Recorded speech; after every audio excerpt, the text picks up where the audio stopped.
हर्षित landmark, सपनों का घर जैसा आप चाहते हैं हम बनाते हैं। 1, 2 एवं 3 BHK ready position flats. Call 9827321321।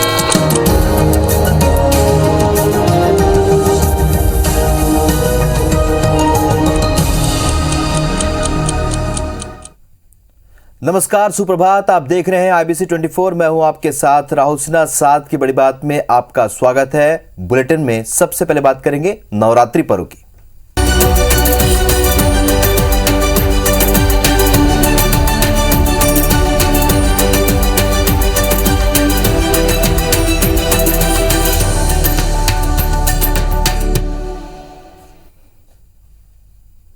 तो नवरात्रि में मां दुर्गा की पूजा विशेष कल्याणकारी मानी जाती है। आदिशक्ति मां दुर्गा की कृपा पाने के लिए नवरात्रि का समय बेहद शुभ होता है और उसमें महाअष्टमी या दुर्गाष्टमी का महत्व और भी बढ़ जाता है।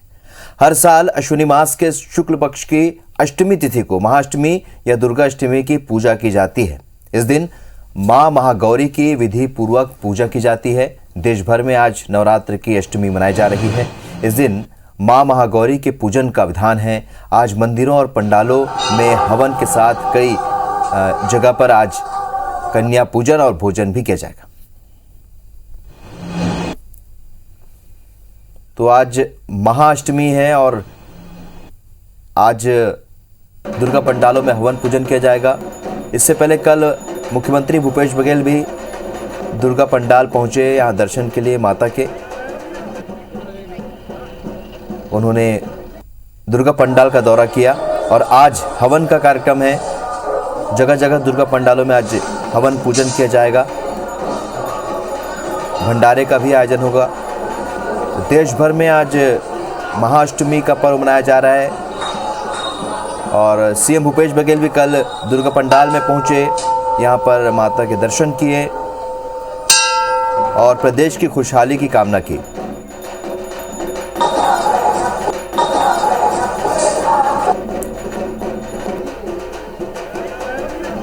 तो महाअष्टमी पर्व की धूम देखने को मिल रही है। आज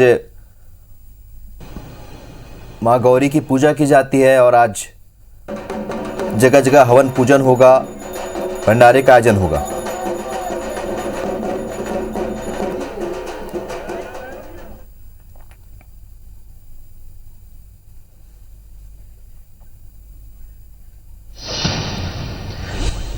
तो आज देश भर में महाअष्टमी का पर्व मनाया जा रहा है धूमधाम के साथ। हमारी 3 सहयोगी इस वक्त हमारे साथ जुड़ रही हैं। प्रिया पांडे रायपुर से, शालिनी हाडिया महालक्ष्मी मंदिर इंदौर से और नीलम गुरवे कर्फ्यू वाली माता मंदिर भोपाल से हमारे साथ जुड़ रही हैं। सबसे पहले रुक करेंगे प्रिया आपका, जानना चाहेंगे रायपुर में किस तरीके से और क्या क्या आयोजन हो रहे हैं, क्योंकि कल सीएम भूपेश बघेल भी दुर्गा पंडाल गए थे।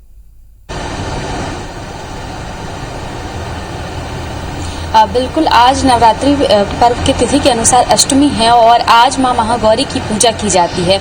इस वक्त हम राजधानी रायपुर के आदिशक्ति चामुंडा मंदिर में मौजूद हैं और सबसे पहले IBC 24 के उन तमाम दर्शकों को जो घर बैठे हैं उनको माता के लाइव दर्शन करवाएंगे, क्योंकि संक्रमण का समय है तो ऐसे में कई लोग अभी भी सावधानी बरत रहे हैं और घर से बाहर नहीं निकल रहे हैं।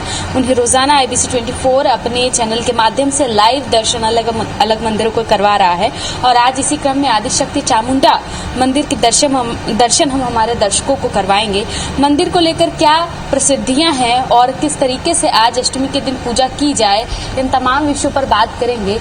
आज अष्टमी का दिन है, किस तरीके से माता की पूजा की जाए मां महागौरी की।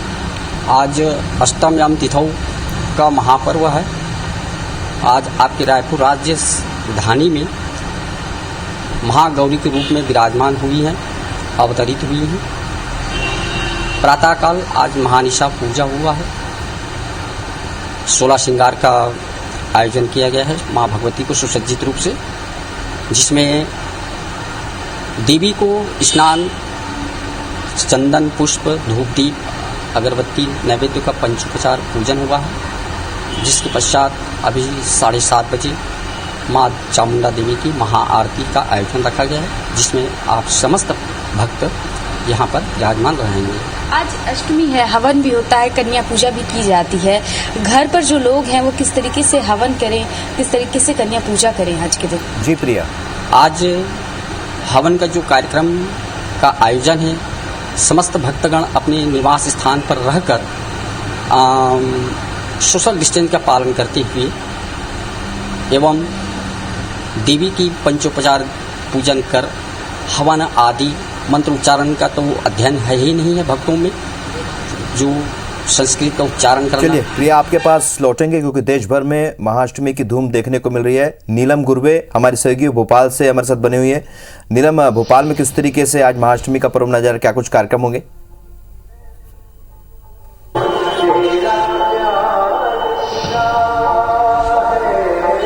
जी बिल्कुल, महाअष्टमी का पर्व है और आजकल माता के महागौरी रूप की पूजा की जाती है। इस वक्त मैं राजधानी भोपाल के कर्फ्यू वाली माता मंदिर में हूँ और हम सीधे अपने दर्शकों को माता भवानी की प्रतिमा के दर्शन करवाना चाहेंगे। आप देख सकते हैं कि कमल के फूलों से जो है खास श्रृंगार किया गया है। माता रानी का बेहद ही प्यारा रूप यहाँ पर देखने को मिल रहा है। और राजधानी भोपाल में आज की महाअष्टमी की हम पूजा की बात करें तो दुर्गा पंडालों में मंदिरों में आज से कन्या पूजन भी शुरू हो जाएगा। विशेष महत्व रहता है कन्या पूजन का।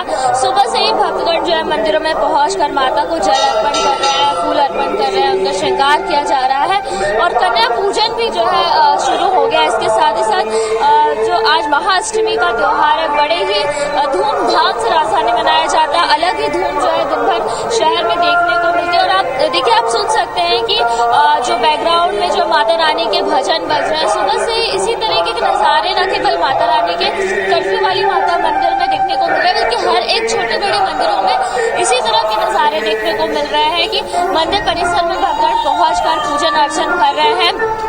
और विशेष अगर हम महाअष्टमी की बात करें तो खासा महत्व माना जाता है। ऐसी मान्यता है कि पूरे 7 दिन पूजा करने के बाद महाअष्टमी की पूजा आज की जाती है। अगर आज की पूजा में थोड़ी सी भी भूल चूक हुई है तो जो पिछले 7 दिनों में पूजन अर्चना की है वो सारा कुछ व्यर्थ हो सकता है। इसलिए खासा ध्यान रखा जाता है आज की पूजा का।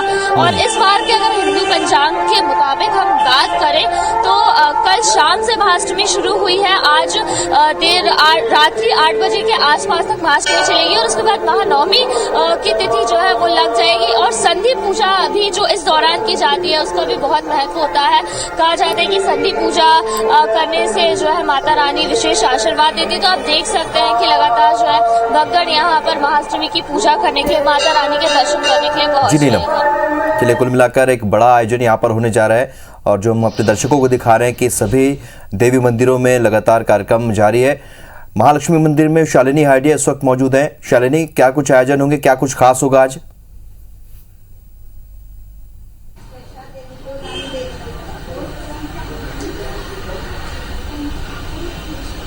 राहुल, देखिए, शक्ति की भक्ति की आराधना का ये सबसे सही समय माना जाता है और आज अष्टमी है और ये दिन समर्पित होता है माँ गौरी को।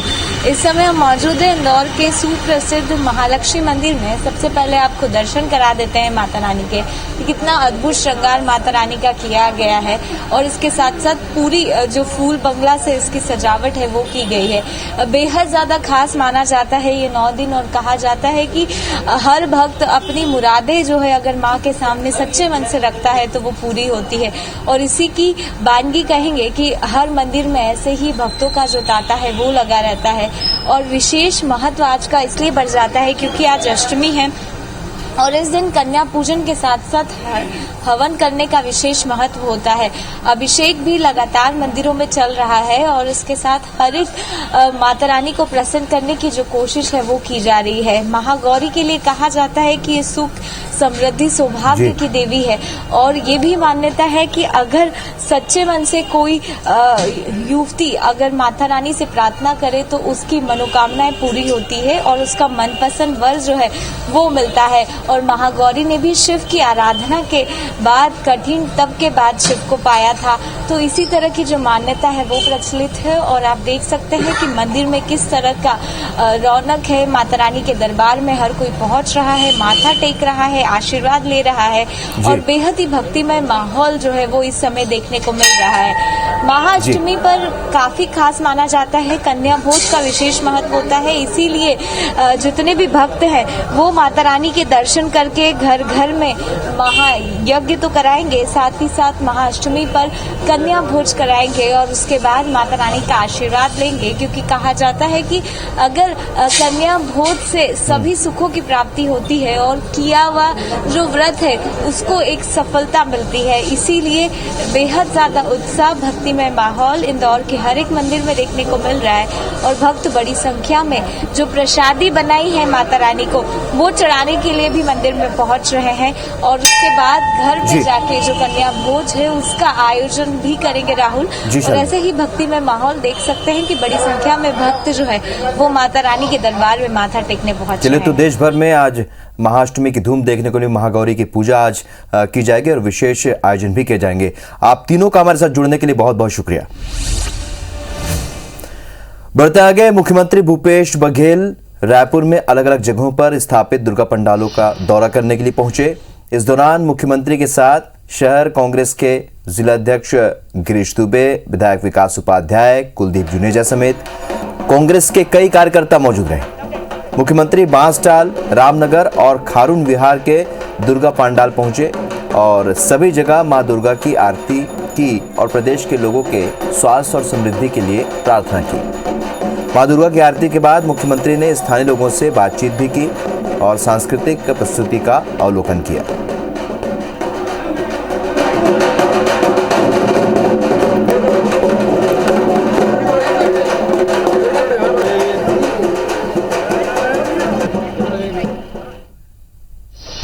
आज छत्तीसगढ़ दौरे पर आएंगे केंद्रीय कोयला मंत्री। सुबह 11 बजे बिलासपुर पहुंचेंगे। केंद्रीय कोयला मंत्री प्रहलाद जोशी कोरबा के दीपका, गेवरा और कुसमुंडा में वो बैठक लेंगे। एसईसीएल के अफसरों के साथ वो बैठक करेंगे। देश में कोयले के संकट को लेकर चर्चा करेंगे। अल्प प्रवास के बाद कोयला मंत्री रायपुर से झारखंड के लिए रवाना हो जाएंगे।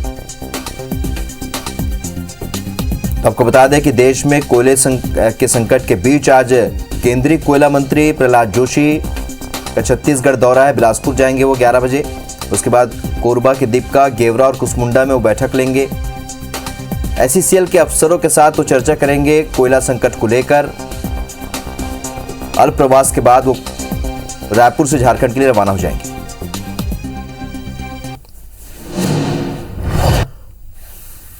तो कोयला संकट को लेकर मचे कोहराम और प्रदेश में कोयले की किल्लत को लेकर एसईसीएल पर दबाव बन रहा था। ऐसे में अब एसईसीएल ने स्थिति साफ कर दी है। एसईसीएल ने कहा है कि प्रदेश में कोयले की कमी से कोई भी विद्युत संयंत्र बंद नहीं होंगे। एसईसीएल के पास राज्य के पावर प्लांट्स और उद्योगों के लिए पर्याप्त कोयला उपलब्ध है। प्रदेश की कोयले की मात्रा में कोई कटौती नहीं की जा रही। हालांकि नॉन पावर सेक्टर के लिए मानसून के जाने और उत्पादन बढ़ने के बाद ही कोयले की आपूर्ति की बात एसईसीएल कर रहा है। एसईसीएल के अधिकारियों की माने तो इस वित्तीय वर्ष की पहली छमाही में अप्रैल से सितंबर तक एसईसीएल से पावर सेक्टर को 25% अधिक कोयला दिया गया है।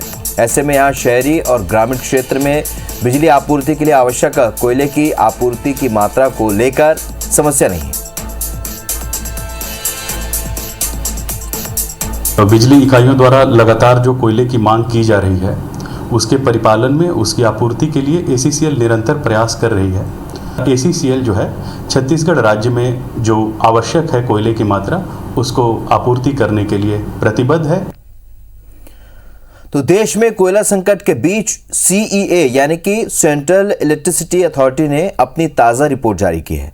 थर्मल पावर प्लांट्स में कोयले की उपलब्धता पर जारी की गई इस रिपोर्ट में गंभीर कोल क्राइसिस के हालात उजागर हुए हैं। रिपोर्ट में खुलासा हुआ है कि देश के 135 में से 116 थर्मल पावर प्लांट कोयले की कमी के चलते क्रिटिकल और सुपर क्रिटिकल स्टेज पर है। रिपोर्ट के मुताबिक 11 अक्टूबर की तारीख में देश के 15 पावर प्लांट्स में कोयला खत्म हो चुका है, जबकि 27 पावर प्लांट्स में सिर्फ 1 दिन, 20 प्लांट्स में सिर्फ 2 दिन और 21 प्लांट्स में सिर्फ 3 दिन का कोयला बचा हुआ है।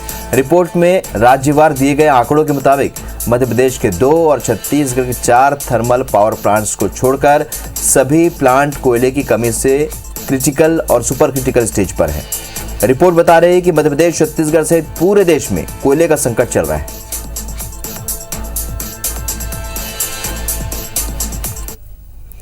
मध्य प्रदेश में कोयले और बिजली की किल्लत के बाद अब खराब क्वालिटी के कोयले ने नई बहस छेड़ दी है। दरअसल बिजली उत्पादन के लिए संयंत्रों को प्रति यूनिट औसत 15 से 20% अधिक कोयला खर्च करना पड़ रहा है।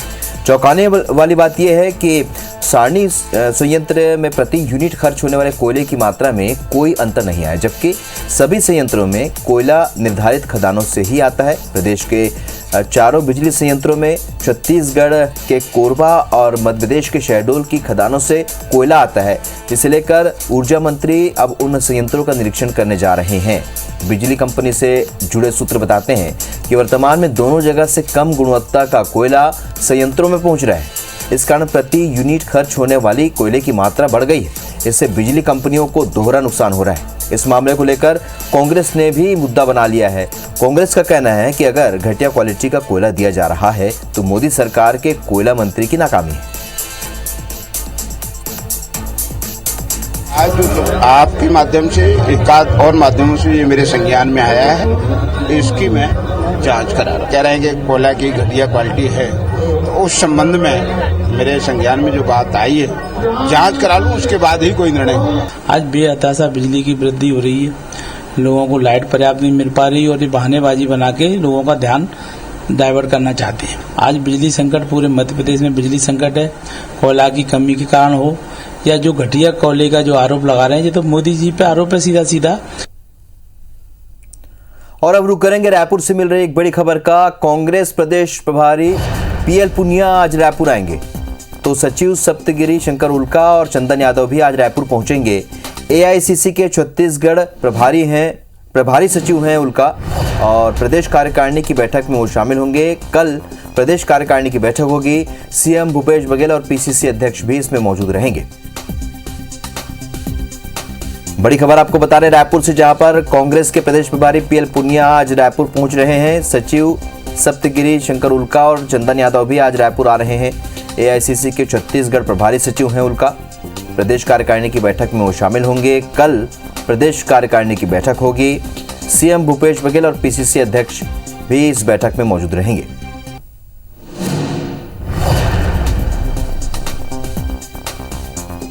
तो पीएल पुनिया का आज रायपुर दौरा है, उनके साथ सचिव भी आ रहे हैं, प्रभारी सचिव।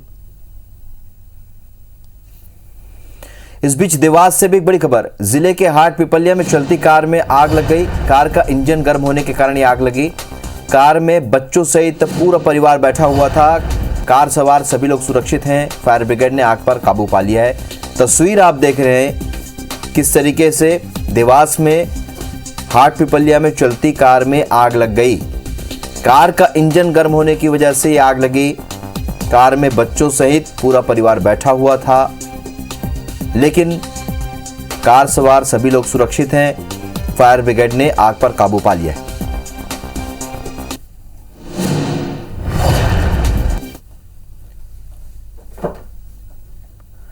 शिवराज कैबिनेट की बैठक में प्रदेश में खाद की किल्लत को लेकर चर्चा की गई। सीएम शिवराज सिंह ने कहा कि किसानों को घबराने की जरूरत नहीं है, जल्द ही खाद की रैक उपलब्ध होगी।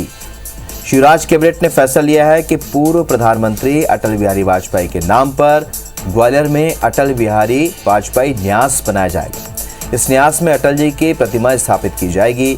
सेमिनार शोध के आयोजन यहाँ होंगे। न्यास में पार्क और लाइब्रेरी भी बनाई जाएगी। कैबिनेट की बैठक में उद्योग क्रांति योजना के तहत उद्योगों को जमीन देने के प्रस्ताव पर भी मुहर लगी। इसमें उद्योगों को अविकसित जमीन दी जाएगी। बेटमा में 190 हेक्टेयर जमीन पर फर्नीचर क्लस्टर बनाने का भी फैसला बैठक में हुआ है। गरीबों को राशन के साथ मूंग की दाल भी देने का निर्णय हुआ है। बैठक में कई प्रस्तावों, सड़कों के प्रस्ताव को भी मंजूरी दी गई है। दरअसल कैबिनेट की बैठक पहले कल यानी कि 13 अक्टूबर को होनी थी, लेकिन दुर्गाष्टमी के चलते ये बैठक पहले ली गई।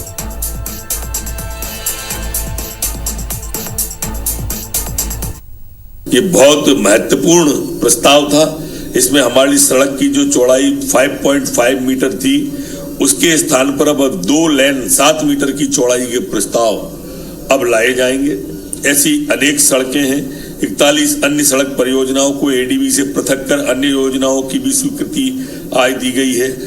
हमारे 13 अनुबंधों पर कार्य प्रारंभ किया जा चुका है। छत्तीसगढ़ और ओडिशा की सीमा पर मलकानगिरी पुलिस के स्पेशल ऑपरेशन ग्रुप के साथ हुई मुठभेड़ में 3 नक्सली मारे गए, जबकि कुछ नक्सली मौके से भाग निकले। तुलसी डोंगरी के पास हुई इस मुठभेड़ में मारे गए 3 नक्सलियों में 2 महिला नक्सली हैं। मौके से 3 हथियार भी बरामद किए गए हैं।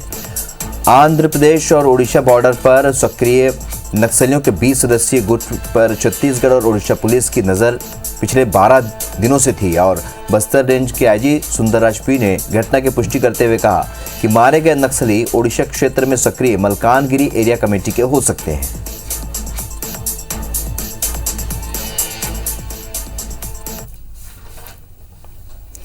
रायपुर के बिपिन बिहारी वार्ड सूर के पार्षद मनोज वर्मा और नगर निगम के उप नेता प्रतिपक्ष एक बार फिर से विवादों में घिर गए हैं। रायपुर में बीजेपी पार्षद मनोज वर्मा पर स्कूली बच्चों से मारपीट और महिला से दुर्व्यवहार का गंभीर आरोप लगा है। आरोप है कि भाटा गांव दशहरा मैदान में स्कूली बच्चों से उन्होंने मारपीट की। इसके साथ ही पार्षद मनोज वर्मा का कथित ऑडियो भी वायरल हो रहा है, जिसमें पार्षद मनोज वर्मा बच्चे की मां और पिता को धमका रहे हैं। आइए आपको सुनाते हैं क्या कुछ कहा है उन्होंने। हेलो, एक ऊपर टाइगर पड़ेगा, क्या दिखाना चाह रहा है? क्या दिखाना चाह रहे हो तुम लोग? हेलो, तो तेरे से पूछा तो तू क्या बोला?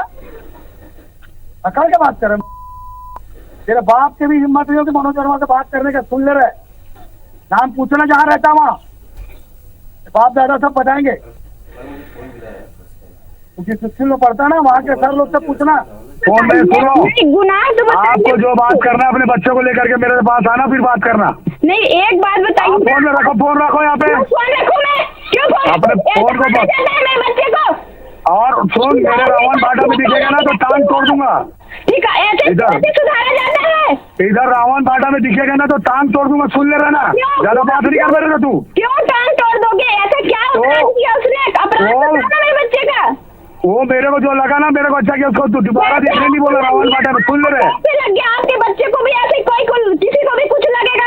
मेरा बच्चा तुम्हारे टाइप का बदतमीजी नहीं करता, तुम्हारे बच्चे टाइप। सुन ले रहे बात करिए आप। जब तमीज से तू बात कर मेरे से, समझ रही ना? आप इतने ऊंचे ओहदे पे हैं तो बात करने का तरीका तो चिल्ला के बात करेगी क्या तू? मेरे से चिल्ला के बात करेगी क्या तू? आपसे नर्मदा से बात करें, आप कैसे बोल? ये तू नम्रता से बात करी है? ये नम्रता से बात करी? कैसे मार दिए, क्या मार दिए, कैसे चिल्ला के बोल रही तू? पूछ रही हो ना मेरे बच्चे का अपराध। तेरे को पूछना है ना, तेरे को पूछना है। हाँ करके अपने बच्चों को लेकर के आना और पूछ लेना। तेरे हो गया, अब मैं तेरे हो गई। मैं अभी तमीज से बात करती, यही तमीज है आपकी? हाँ तो लेके आना बच्चे को बस। पे आप बैठे हो ना, उस पद का उपयोग कर रहे हो और कुछ नहीं।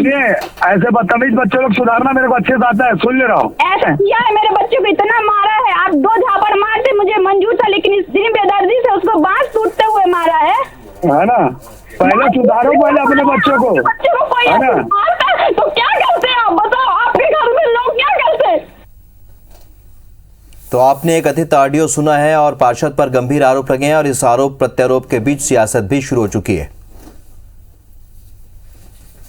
लेकिन जो शैतानी करता है वो हमारी नज़र में दिखता है तो हमको लगता है उसको सुधारना चाहिए। मुझे लगता था कि उस बच्चे को उस समय एट ए टाइम मेरे को समझाना चाहिए, लेकिन उन लोगों ने मुझसे भी मिसबिहेव किया। जो उनका बात करने का टोन था, उन लोगों को लगता था कि मतलब वो लोग बिगड़ेल टाइप के बच्चे हैं। और मैंने उन पर मतलब समझाने का प्रयास किया, नहीं माने था। वहीं पे एक बांस पट्टी पड़ा हुआ था, उससे मैंने उनको 2-2, 3-3 बांस मारा और उसके बाद उनके पिताजी का नंबर भी मांगा। तो जब एक बांस मारा था वो अपने पिताजी का नंबर बताया। तो सत्ता का अहंकार है, जनता ने इनको सत्ता से उतार दिया, लेकिन अहंकार गया नहीं है।